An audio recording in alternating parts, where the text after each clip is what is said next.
Absolutely. So, first of all, Yes. there we go. I think you can hear me better now.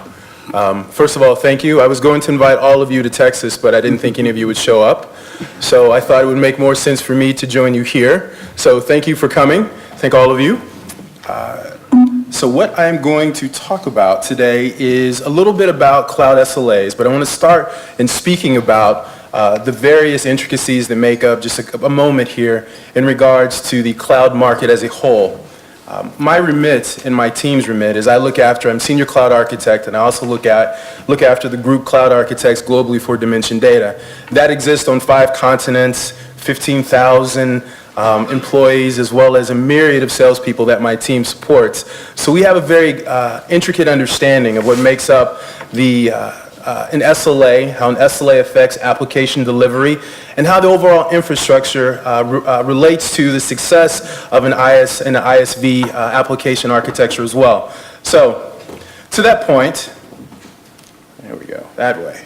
So to that point, although we speak a lot about the overall market, there is a significant market spend that we all, in our various niche products and offerings and technologies, we speak of that market. However, that market is still relatively small for infrastructure and cloud overall. And that in and of itself is of a significant note.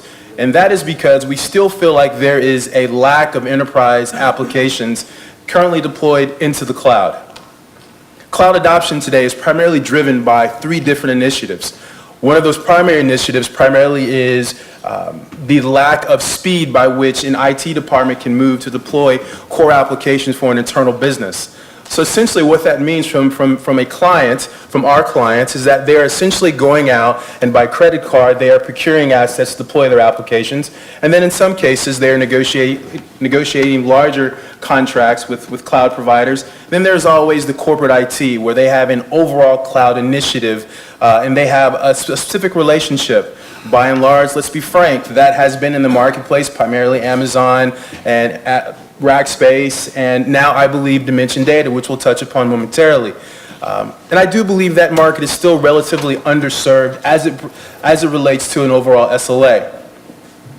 So why are clients moving to the cloud, and what are the various methods in which they're doing so? And it comes under one of these 8 headings. Typically it is enterprise applications, although not as much as we all would like. It is also custom legacy applications. The issue with custom legacy applications is typically you find the SLAs in cloud do not support custom SLA applications. When we look at deploying legacy applications, quite frequently our clients are reticent to deploy the applications. The reason is they feel like the underpinning of the infrastructure does not exist to successfully deploy. And we get into very specific conversations about the cloud. And those are the conversations we're going to speak about in terms of an overall SLA and structure. Now, speaking of the more common providers, there are some very, very specific and very aggressive and opinionated perspectives on cloud and cloud SLAs and all. This article references one of the more common providers and their perspective on their SLA. However, I think that's a rather aggressive and arduous approach. I believe a more successful way of looking at it is to look at what are the attributes that you as subject matter experts for cloud should be looking at and should be highlighting to your client to take note of in building their architectures. One of the key areas that I think we must look at is the difference between an enterprise cloud and an overall architecture. And what I mean by an overall architecture, I mean by an architecture that does not reference what we consider to be enterprise components. Components that are well known and well named, components that you yourselves would be comfortable deploying into your architecture. Does your cloud provider have that native architecture? That's one question you must ask. You must also ask yourself, from a best effort perspective, is your cloud provider a niche cloud provider for the application that you wish to deploy? One of the things that, if we harken back to the 80s, and I can remember that, by the way, when we go all the way back to the 80s, we remember that it was a lot about mainframes, and then we moved forward, and then it was ASP. It was, we're just going to give you your applications, we're going to give you on a per user basis. We moved away from that. We went back into being deployed on individual architecture deployed for enterprises. Now we're moving back to what I would argue is a cloud-based mainframe, but we can argue that differently than here. But I would argue that essentially we're deploying dedicated resources for individual applications for user consumptions. In our case, we can obviously offer that globally at Dimension Data. But very specifically, our core competency for our cloud offering is in the SaaS marketplace. And that's why I think it's very key to differentiate in between a best effort cloud and an enterprise cloud for deploying a cloud application. That is very key. And again, we like to group our cloud providers into an overall cloud provider for all types of applications. I believe that is incorrect. The reason I believe that's incorrect because I believe cloud providers should be niched together by the market they serve. We serve the enterprise SaaS. That's all we do in Dimension Data. And we'll speak about that momentarily. I keep saying that, and we're going to get to that momentarily. But essentially, we address that marketplace very specifically in an enterprise class environment. And these are the tenets by which we hold ourselves and our SLAs to our clients. And I think that should be now offered to the marketplace in a standard versus as our expectation. It's more than just the nines. In reality, if a network goes down or your clients are not able to access your environment, there is no amount of contractual remediation we can offer will justify the phone call you'll get from your clients that say, I can't reach your application. There is no amount of, I'm sorry, we'll work it out in contractual, we'll go back and give you a reason for the outage. That is unacceptable to you. We believe that's unacceptable to you. By nature, and this is something that from a cloud architecture perspective, because we believe the architecture exists to serve the application. We believe the application should be served and the infrastructure that serves it should be built from the application down, not from the infrastructure up. Why do we believe that? Because fundamentally in today's marketplace, the application is our customer. The application is who we serve. We can give you lots of interesting intricacies and SLAs and uptimes in regards to our platform, but the reality is if it doesn't successfully deliver your application, we have fundamentally failed. Do we all agree there? Right? So I think we have to get away from the nines and get away from what really matters when delivering your application. And the first thing is, what is the level of uptime for a provider? What are they committing? The tenor of an SLA will tell you the focus of a provider. It will tell you, is the provider looking to be an inch deep and a mile wide in terms of their core competency? Or does the provider seem to be focused on being just an inch wide and a mile deep and serving a very specific part of the marketplace? We believe that in order to be successful, you must have a provider that's focused on deploying your type of application. And that is very specific. The interesting part about having these conversations globally is that by and large, whether we're having the conversation in Sydney or in Melbourne or Johannesburg or in Tokyo or China, it comes down to, in many cases, unfortunately, my team and I have come to the conclusion that many application owners within an organization as a core do not understand the uptime tolerance of their application to their users. They can tell you how long the application's been available because that's a metric they're typically KPI'd on. They can tell you how long the application has been supported, what revision they're on. But by and large, they cannot tell you what the SLA means in terms of their application delivery because by and large, typically, they're focused on the infrastructure in terms of delivery, not the application. We believe that's an incorrect view of the marketplace. Look for the vendor with at least 99.99 SLA, as well as an SLA specific to the network. Specific to the network. No different than if you were deploying a network within your environment, you hold your network architects to a core availability, it should have a network-specific SLA. How are the uptime and availability calculated?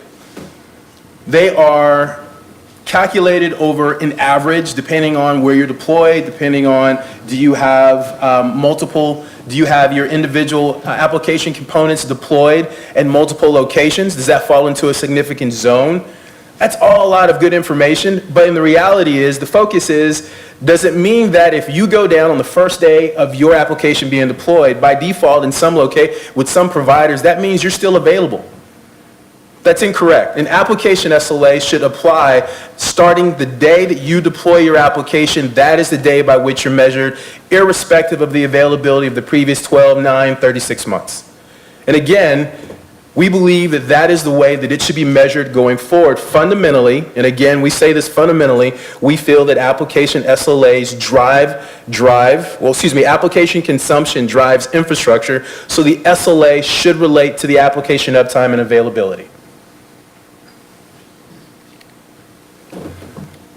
What is covered? It's interesting.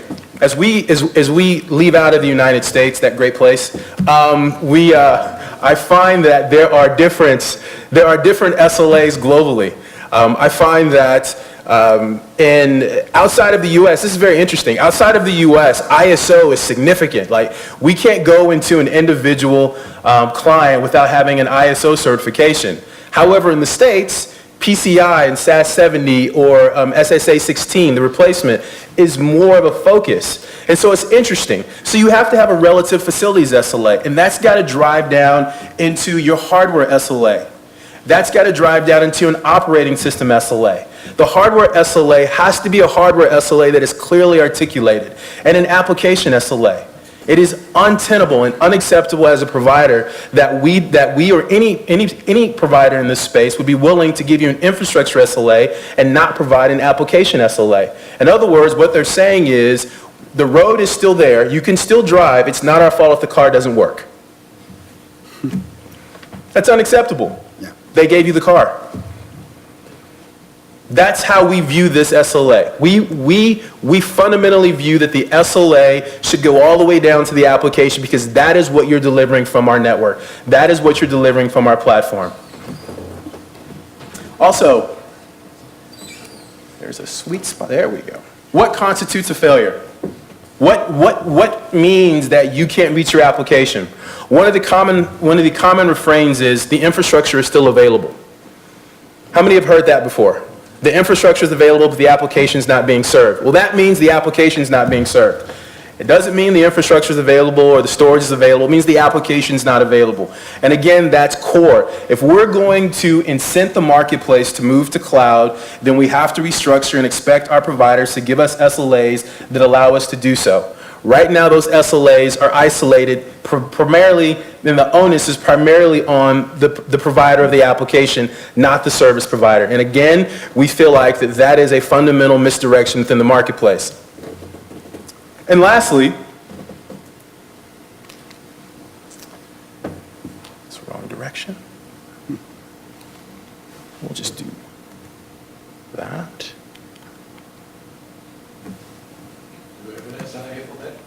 I don't think so. There we go. Maybe it's just the angle. What about performance degradation? Performance degradation. What about over time, the fact that your application over time performs poorly? Again, a fundamental misconception in the marketplace is that if the infrastructure is available, the application should be working fine. And that is an incorrect statement. That is an incorrect position. Cloud over time, infrastructure over time will become a commodity. We all feel this, we all know this.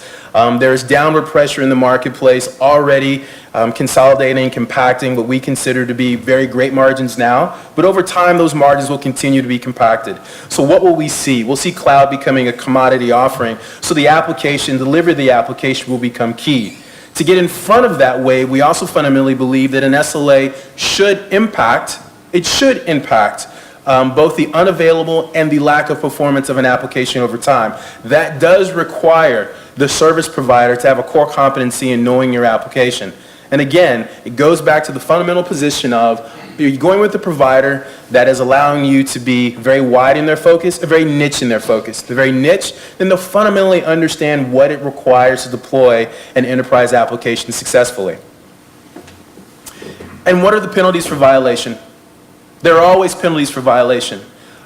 But I highlight that the penalties for violation should be directly proportional to the uptime and the ability for your clients to access your application.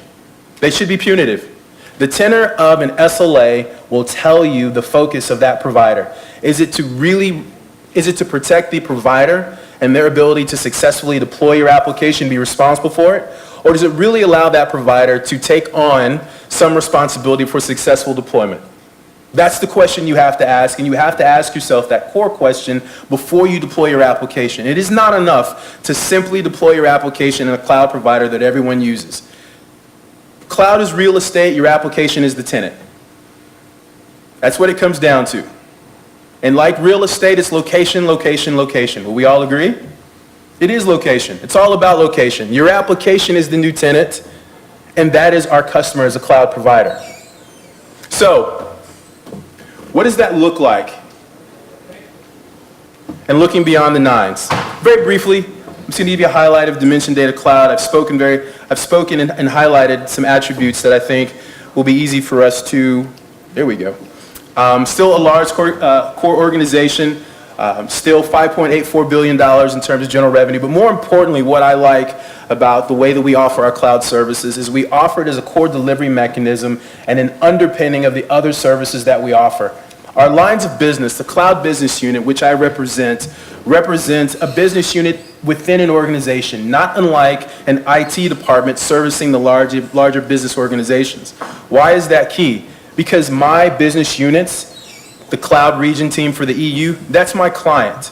I came here to represent the business unit for my client, the Dimension Data business unit for Europe, no different than you would represent your clients on their behalf.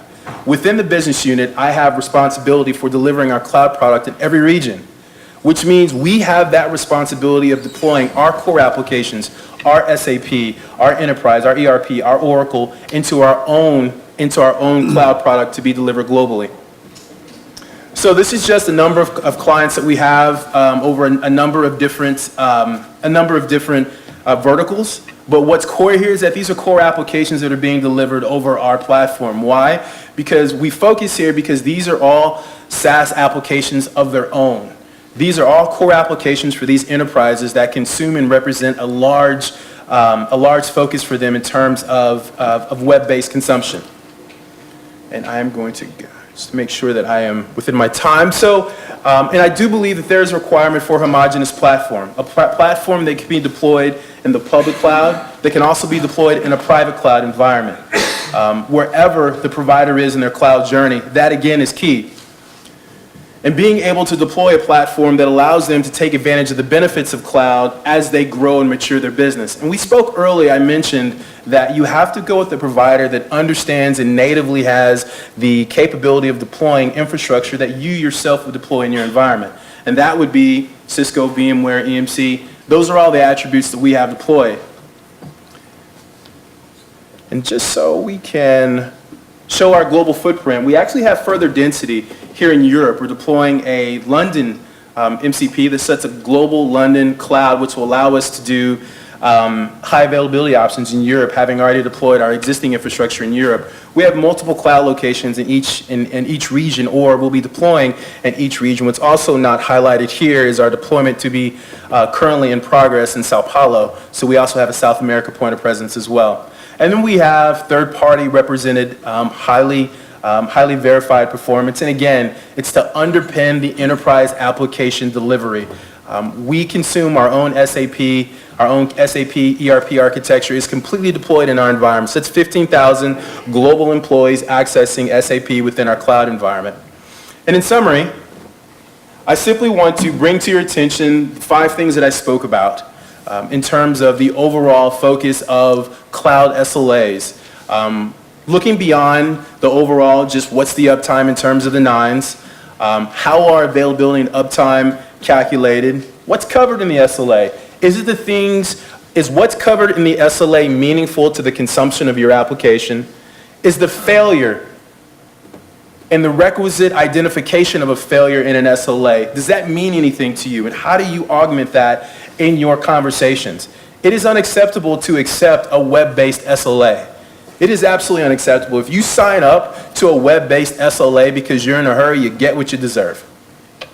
You should always have that conversation with your provider and force them to have skin in the game along with you and be focused on the successful delivery of your application. And then again, what are the penalties? What are the requisite penalties for failure? The last thing I definitely want to speak about is that we are sponsoring the gala tonight. So many of our team will be available for conversations, as well as I believe we are in room F34 for further conversation. And I would love to have a conversation with any of you or any of my colleagues would as well. So we'll take about 2 minutes of questions because I know we're a little bit over on time. Oh, yes. So first, thank you, Greg. So you are just on time, so there is no problem. So I think that we could take some questions. So the first one on the left, so it's a lady. So just first a question, could we consider to include the reversibility inside the SLA or not? Regressibility of the application. Data. The data. Yeah.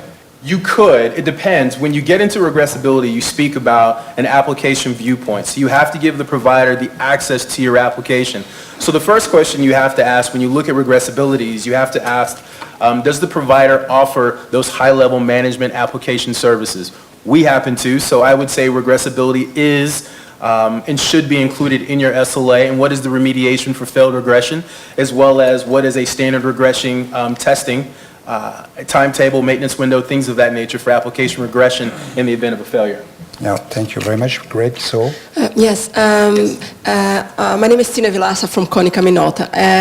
I wanted to know if you have like an ecosystem of application providers in your SaaS platform, and you give an SLA for the application deployment, and you obviously is your responsibility in dimension data. How do you do that when it's no longer your control? Because at some point, for example, if you provide Symantec antivirus. Sure. So that would be at some point the Symantec platform, not your platform anymore. And how can you guarantee in the liabilities that something could come up? Excellent. So I believe that really speaks to the level of integration that you have with your provider. We have SLAs within the facilities that we deliver our applications from, as well as our infrastructure from. We have embedded the application from NTT, our parent company, as well as Equinix, one of our data center partners. We have taken, for example, their SLA, and we've improved upon their SLA and how we deliver. So if we communicate a 5 nines availability, we're already taking into account what they can deliver to us, and we've architected a solution around that. So to your point, as the SaaS providers that we essentially deliver their application, many of the ones that I highlighted momentarily ago, we have had those conversations. And what I think is key there is that there takes 3 levels in order to successfully deliver the application. We all know that we have to understand how the application is accessed, so we have to understand in terms of availability, what is our SLA for the availability of our platform. The second SLA I think would be key there is what is availability for the communication of your assets that are deployed within the same network. So do they have an SLA and how they're communicated? And third, I think the key SLA should be also considered, and that is the SLA of the underlying infrastructure.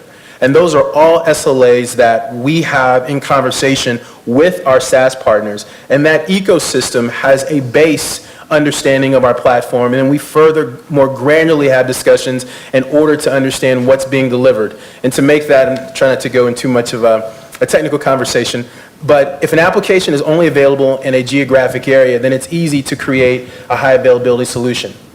If an application is developed globally, then there's a different SLA that has to be, there's a different SLA conversation that has to happen, because now you're talking about the synchronization of data globally. And those are all conversations that we're comfortable having. Please. Yes. Please.